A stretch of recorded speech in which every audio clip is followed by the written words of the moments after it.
Good morning, Malaysia team. Please explain your position. Yes, good morning. Actually, our team feel that maybe the proposal can be adjust a bit lah. Adjust or reject? Did you say reject? No, not reject. Adjust. I'm sorry, I'm still not clear. Are you agreeing or disagreeing with our terms? Kita cakap pusing sangat dah tadi. I also noticed some of you are not maintaining eye contact. Is there any issue with trust? Oh, no issue. That is our normal way. This is getting uncomfortable. Let us pause for a moment. We will reorganize our communication and clarify our message clearly. Selamat sejahtera dan salam satu Malaysia. Nama saya Pavitra anak perempuan Bisia Kumaran, nombor matrik 290-696. Saya ingin memohon maaf kerana tidak dapat hadir ke kelas atas sebab tertentu. Terima kasih atas pertimbangan dan kefahaman. Seperti yang anda tonton dalam video tadi, ini adalah visi lakonan semula oleh kumpulan kami. Hari ini saya nak membentangkan tentang pengenalan. Perundingan antarabangsa bukan sekadar proses tawar-menawar, tetapi sangat dipengaruhi oleh perbezaan budaya, bahasa dan gaya komunikasi. Dalam senario tugasan ini, kita digambarkan sebagai pengurus baharu dari Malaysia yang diwakili oleh negara dalam rundingan antarabangsa di negara Amerika Syarikat. Pada peringkat awal, wujud cabaran seperti kesukaan memahami pertuturan serta salah tafsir bahasa badan yang berpunca daripada jurang budaya dan penggunaan bahasa Inggeris sebagai bahasa kedua. Situasi ini menunjukkan bahawa masalah rundingan sering berpunca daripada komunikasi antara budaya, bukan kelemahan ucap. Namun melalui pemerhatian, penyelesaian keyakinan dan kecekapan komunikasi. Ini perundingan antarabangsa boleh dipelajari. Secara ringkas, komunikasi antara budaya melibatkan komunikasi lisan dan bukan lisan. Oleh itu, perundingan perlu menyesuaikan diri dengan budaya pihak lain tanpa menjejaskan etika, profesionalisme dan entiti negara. Kesimpulannya, strategi komunikasi dan kecerdasan budaya memainkan peranan penting dalam memastikan rundingan antarabangsa yang lebih lancar dan berkesan. Drama tadi mencerminkan realiti sebenar perunding Asia dalam persekitaran barat, terutamanya dalam platform digital. Salam sejahtera, nama saya Hokin Fei, nombor matrik 290-595. Topik pembentangan kali ini ialah strategi komunikasi dan perundingan antara budaya. Dalam perundingan antarabangsa, kejayaan perundingan bukan hanya bergantung kepada fakta dan kepentingan, tetapi sangat dipengaruhi oleh perbezaan budaya, bahasa dan gaya komunikasi. Laporan ini mempunyai 3 objektif utama. Pertama, mengenal pasti tindakan awal delegasi seperti memahami budaya pihak lain dan memperkukuh kemahiran komunikasi diri. Kedua, menguraikan strategi komunikasi adaptif, pendengaran aktif dan kepekaan terhadap komunikasi bukan lisan. Ketiga, membuat refleksi tentang kepentingan etika dan profesionalisme dalam perundingan antarabangsa. Cabaran utama komunikasi antara budaya termasuk perbezaan aksyen dan sebutan, tafsiran bahasa badan yang berbeza mengikut budaya, serta halangan komunikasi dalam talian seperti ketiada syarat non-verbal dan gangguan teknologi yang boleh menyebabkan salah faham. Seterusnya, saya akan menyerahkan pembentangan kepada rakan saya, Encik Hassan, untuk menerangkan 2 tindakan utama yang perlu diambil oleh perundingan antarabangsa. Dipersilakan. Zafawi bin Abdul Majid, nombor matrik 290-660, menyatakan percakapan komunikasi peribadi merupakan elemen penting dalam perundingan antarabangsa bagi memastikan penyampaian mesej yang jelas, tersusun dan berwibawa. Penggunaan bahasa Inggeris sebagai bahasa bukan ibunda boleh menjejaskan kejelasan mesej serta meningkatkan risiko salah tafsir dalam konteks lintas budaya. Kecekapan komunikasi melibatkan kemahiran linguistik, kesedaran budaya dan tingkah laku profesional antarabangsa. Latihan sebutan, intonasi dan penggunaan bahasa formal membantu meningkatkan kebolehfahaman serta kredibiliti profesional perundingan. Latihan sebutan memberi kesan positif terhadap komunikasi spontan dan kefahaman mesej. Kecerdasan budaya membolehkan perundingan menyesuaikan strategi komunikasi dan membina kepercayaan dalam perundingan lintas budaya. Aspek bukan lisan seperti poster, eye contact dan cara mendengar mempengaruhi keberkesanan interaksi profesional. Perunding dengan kecerdasan budaya yang tinggi lebih mampu menyesuaikan diri dan kekal berkesan dalam persekitaran asing di peringkat antarabangsa. Salam sejahtera. Nama saya Vidya.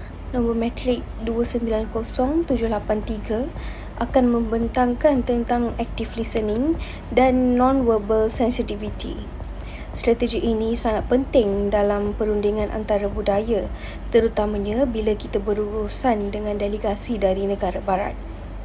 Mereka biasanya berkomunikasi secara terus terang dan sangat fokus pada bahasa badan.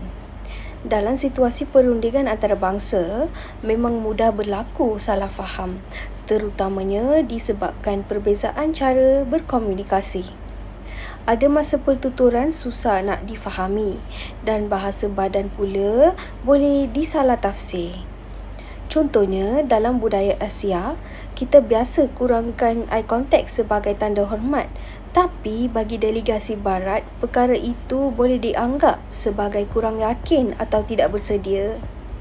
Sebab itu, active listening jadi strategi yang sangat berkesan, terutamanya untuk perunding Asia yang bukan penutur asli bahasa Inggeris.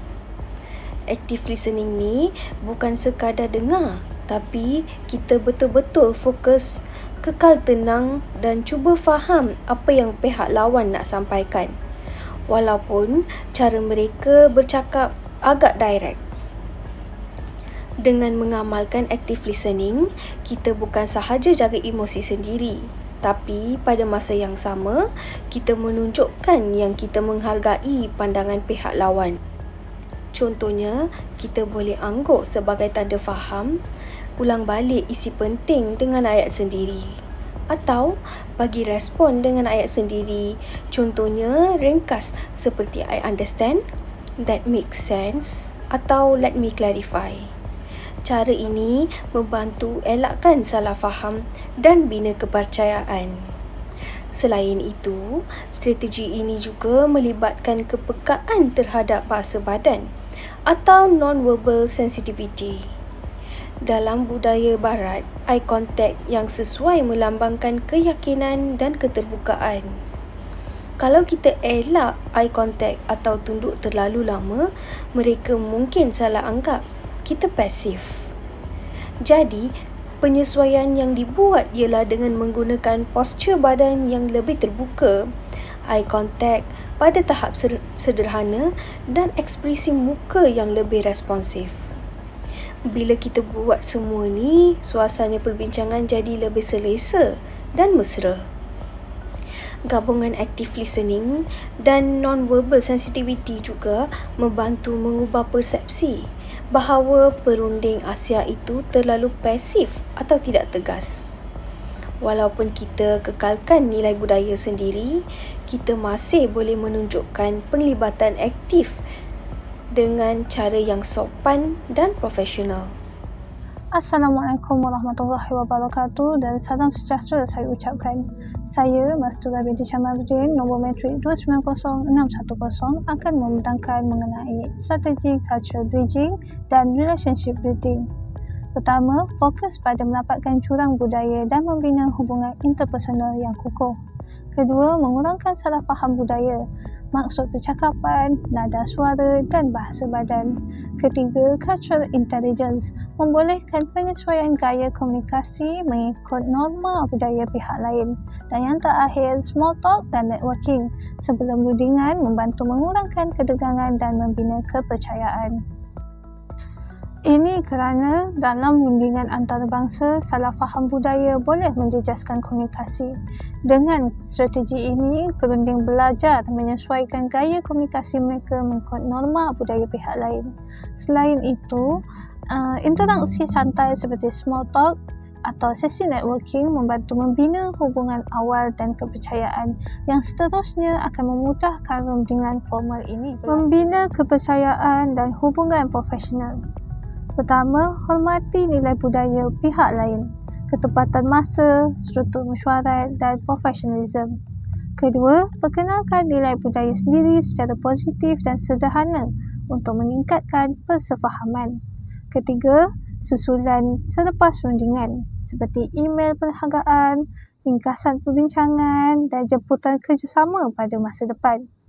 Kesannya, meningkatkan kepercayaan, kredibiliti dan peluang kejayaan rundingan jangka panjang. Kita mestilah membina kepercayaan melalui penghormatan terhadap budaya pihak lawan. Contohnya seperti negara Jepun yang sangat menepati masa. Kita seharusnya datang awal atau tepat masa ke mesyuarat yang telah dinyatakan. Ini adalah refleksi menonjolkan nilai budaya sendiri dengan cara yang positif. Selain itu, mengekalkan hubungan selepas rundingan. Contohnya seperti melalui email atau jemputan kerjasama lain atau kad ucapan selamat. Dengan cara ini, pihak lawan akan sentiasa ingat akan hubungan baik dan akan merasa selesa terhadap kita. Dan yang terakhir sekali, menunjukkan komitmen profesional dan membuka peluang untuk rundingan dan kerjasama jangka panjang. Ini kerana kita perlu menunjukkan imej yang baik terhadap budaya kerja supaya mereka akan lebih yakin untuk mengekalkan hubungan jangka panjang yang berterusan. Melalui penglibatan dalam perundingan antarabangsa, saya menyadari bahawa keberkesanan sebagai perunding bukan hanya bergantung pada penguasaan fakta, tetapi kepada kecekapan komunikasi antara budaya. Kekangan bahasa dan perbezaan gaya komunikasi pada peringkat awal telah menimbulkan kekeliruan. Namun pengalaman ini membuka kesedaran bahawa komunikasi lintas budaya melibatkan kefahaman sosial, emosi dan simbolik yang lebih mendalam. Pengalaman ini mengajar saya bahawa kecerdasan budaya merupakan satu kemahiran sosial yang memerlukan empati, kesedaran nilai budaya dan sikap terbuka. Melalui penyesuaian seperti penambahbaikan sebutan, kawalan intonasi dan pemerhatian komunikasi bukan lisan, saya menjadi lebih yakin serta meningkatkan kredibiliti sebagai wakil Malaysia. Saya memahami bahawa pengupdatasian budaya bukan bermaksud mengobarkan identiti sendiri, sebaliknya memilih jambatan komunikasi yang saling menghormati. Secara keseluruhannya, pengalaman ini mendorong saya untuk terus memperkukuh kemahiran bahasa dan sensitiviti budaya sebagai persediaan menghadapi rundingan antarabangsa pada masa hadapan. Untuk situasi yang kedua, perkara yang sangat penting dalam membentuk etika dan profesionalisme perunding antarabangsa ialah keupayaan untuk manage our own emotions, especially bila kita berhadapan dengan perbezaan budaya komunikasi. Bila kita berurusan dengan delegasi barat, gaya komunikasi mereka selalunya very direct and firm. Untuk perunding Asia ini, cara ni kadang-kadang boleh rasa uncomfortable atau macam terlalu kasar. Tapi kita sebagai perunding profesional, kita perlu buat satu shift in priority. Fokus utama kita bukan pada perasaan peribadi, tetapi pada organisation goals. In the other words, professional ethics requires us to stay calm and objective. Walaupun cara berkomunikasi mereka berbeza dengan norma budaya kita. Etika profesional boleh dikaitkan dengan resilience ethics, di mana perunding perlu kekal composed walaupun berhadapan dengan cultural pressure. Perunding yang beretika faham bahawa bila kita react emotionally, contohnya jadi defensif, pasif, agresif atau marah, konflik yang sepatutnya fokus pada isu perniagaan seperti price or contract terms boleh bertukar menjadi personal or cultural conflict. That's why future international negotiators need to practice cognitive reframing. Maksudnya, kita tak lihat ketegasan barat sebagai personal attack, tetapi sebagai satu low context, task-focused communication style. Bila kita reframe cara kita melihat situasi, kita boleh kekal fokus pada data, facts and business rationale instead of getting stuck in emotions. At the end day, good emotional control reflects high professionalism. Ia memastikan proses perundingan kekal profesional, objektif dan business oriented. Dan pada masa yang sama, meningkatkan juga credibility of the negotiator of a global level. Tak kira latar belakang budaya, perunding yang mampu kawal emosi akan dilihat sebagai wakil yang matang, berwibawa dan boleh dipercayai. Sebagai kesimpulannya, kejayaan perundingan antarabangsa sangat bergantung kepada komunikasi antara budaya yang berkesan, beretika dan profesional. Perbezaan budaya, bahasa dan gaya komunikasi boleh menimbulkan salah faham jika tidak ditangani dengan baik. Oleh itu, persediaan budaya dan penyelesaian komunikasi amat penting bagi perundingan yang mewakili Malaysia. Strategi seperti pendengaran aktif, kepekahan non-verbal dan pembinaan hubungan membantu mengurangkan jurang budaya serta membina kepercayaan. Kesimpulannya, pengusahaan komunikasi antara budaya merupakan teras utama kejayaan rundingan antarabangsa. Sekian, terima kasih. Thank you, Malaysia. Thank you, Malaysia team. Please clearly state your position. Thank you. Malaysia generally agreed with the proposal, but we would like to suggest some adjustments. So you agree, but with changes, is that correct? Yes, correct. The adjustments are minor and focus on implementation practicality.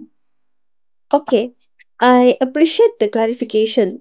Earlier, there seemed to be some hesitation. We apologize for that. Our communication style can be more cautious, but it does not reflect our lack of trust. Understood. Thank you for explaining. We value this discussion and appreciate your patience. Our goal is a mutual beneficial agreement. That's good to hear. What specific area you wish to amend? Primarily the timeline and cost sharing details. We propose reviewing them together after this section. That works. Let's proceed on that basis. Thank you. Thank you. Thank you. Thank you. Thank you.